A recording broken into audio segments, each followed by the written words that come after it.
యువతను మనచడం కోసం ఆనాడు నేను కలను కన్నాను.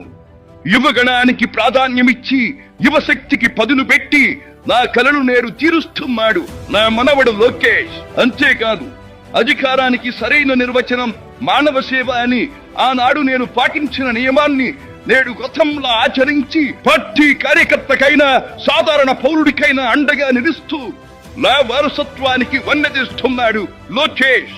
గగన సీమ నుండి ఇది చూసి అయ్యా రే ఫలా ఫలా మనవడా ఫలా అని మురిసిపోతోంది నా మనస్సు.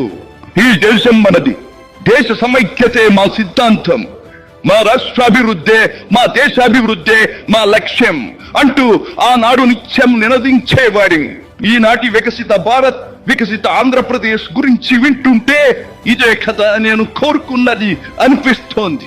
చివరిగా ఒక్క మాట, చెరుగు నేల నలు చెరుగులా పాడి పంటలతో పారిశ్రామిక వికాసంతో పరవశించాలని, తెలుగులాట ప్రతి ఇంట నిత్య వసంతాలు చెందాలని, ప్రజల కోసం అంకిత భావంతో ప్రభుత్వం చేస్తున్న కృషి ఫలితం కావాలని ఆకాంక్షిస్తున్నాను. సెలవు. సర్వే జన సుఖినో భవంతు.